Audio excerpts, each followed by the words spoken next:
ఇస్తారట ఇచ్చిన తర్వాత. ఎస్ ఫస్ట్ ఆఫ్ ఆల్ ఏంటంటే ఈ డిపోర్టేషన్ అనేది ఉంది కదా, రెడ్ కార్నర్ నోటీస్ ప్రాసెస్ అనేది అమెరికాతో అంత సులువుగా సాగట్లేదండి. ఎందుకంటే అమెరికన్ పీనల్ లాస్ లో ఈ అఫెన్సెస్ ని చూసే విధానము, ఇండియన్ కాంటెక్స్ట్ లో ఈ అఫెన్సెస్ ని చూసే విధానం చాలా డిఫరెంట్ గా ఉంటది అనమాట.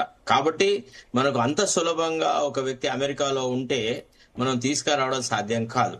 ప్రభాకర్ రావు అనే ఒక ఇంటెలిజెన్స్ ఆఫీసరు ఆంధ్రాకి వెళ్ళి ఆంధ్ర నుంచి విదేశాల్లోకి వెళ్ళిపోయినాడు. ఇంత ఒక ఇంటెలిజెన్స్ చీఫే అంత తెలివిగా ప్రవర్తించి ఉంటే ఆయనకి ఎంతో మంది పోలీసులు ఈవెన్ ఈ ప్రభుత్వంలో పనిచేస్తున్న వాళ్ళు కూడా సహకరించకుంటే ఆయన ఎట్టి పరిస్థితులలో భారతదేశం వదిలిపెట్టి పోవడం అనేది సాధ్యం కాదు.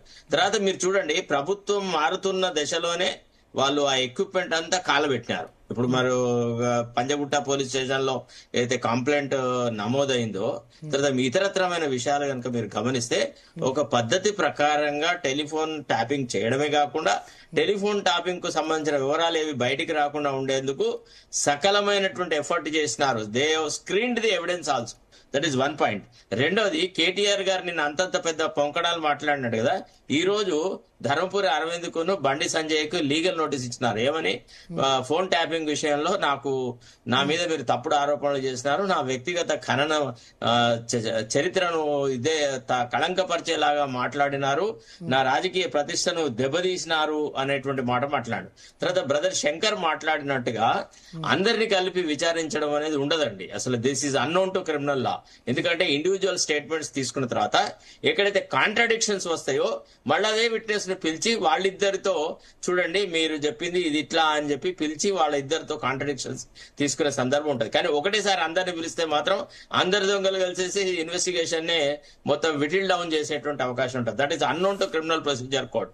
Criminal procedure code mandates only calling one witness at a time under 160 of the earlier criminal procedure code, now 173 of the BNSS, whatever it is. But ఇప్పుడు ఇన్వెస్టిగేషన్ జరిగే ప్రక్రియ లోపల పోలీస్ అధికారులకు నిపుణత లేక కాదు.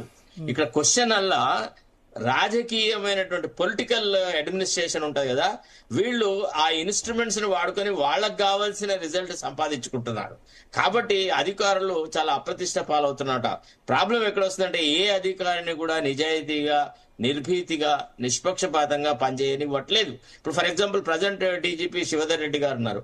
Is an upright officer. ఆయనకి freedom ఇవ్వండి, ఇచ్చేసేసి మీరు ఈ పని చేయండి అని టక టక టక టక 5 నిమిషాలలో ఇది గుర్రం ఇది.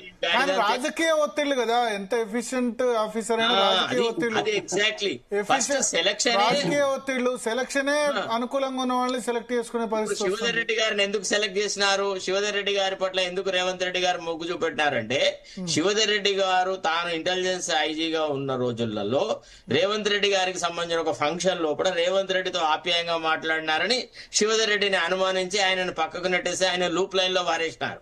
ఇదంతా ప్రభాకర్ రావు యొక్క మిస్చీఫే. ఇదంతా ఏంటంటే ఆఫీసర్లకు కూడా రంగులు పూయడము అనేది ఈ బీఆర్ఎస్ వాళ్ళు చేసినటువంటి చాలా నీచమైన వ్యవహారం. నేను ఎక్కడ కూడా ఎన్నో ఏళ్ల నుంచి నేను అడ్మినిస్ట్రేషన్ చూసినాను.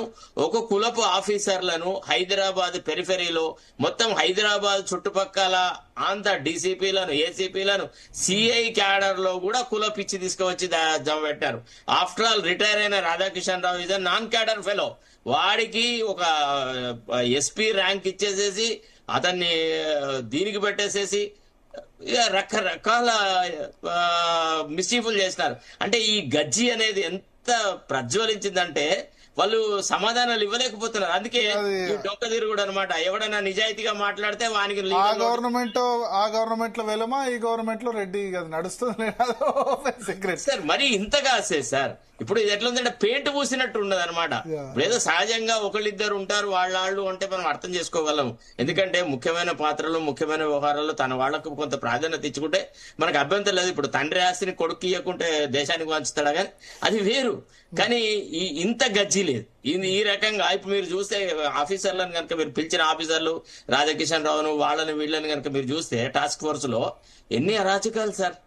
అసలు మీకు ఎన్నికలప్పుడు ఒక పథకం ప్రకారంగా ప్రతిపక్ష అభ్యర్థుల దగ్గర వాళ్ళ డబ్బులను వీటిని రేడి చేసి పట్టుకోవడము, ఇక బీఆర్ఎస్ కు సంబంధించిన డబ్బుల వాహనాలు, మద్యం అన్ని అంతా విచ్చలవిడిగా పోవడం. మేము అందుకే ఒక డిమాండ్ చేసినాను అసెంబ్లీ ఎన్నికలప్పుడు. ఏమని?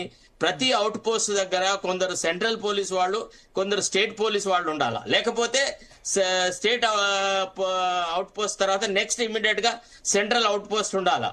ఇప్పుడు ఎమ్మెల్యే ఎలక్షన్స్ అన్ని జరుగుతున్నాయి, సీరియస్ గా వచ్చేసేసి ఈడీ వాళ్ళు వివేక్ వెంకటస్వామి ఇంటి మీద రేడ్ చేసినారు. ఓకే, పడ మొత్తం కంప్లీట్ గా నిర్వీర్యం చేసినారు. ఇదంతా ఏందండి? థర్డ్ క్లాస్ రాజకీయాలు అనేది వీళ్ళు స్టార్ట్ చేసినారు. వీళ్ళు ఇప్పుడు ఇక మేము పెద్ద గంగిగోవులము. ఒకసారి ఇస్మాయిల్ గారు వెర్షన్ తీసుకుందాం. ఎస్, ఇస్మాయిల్ గారు, కవిత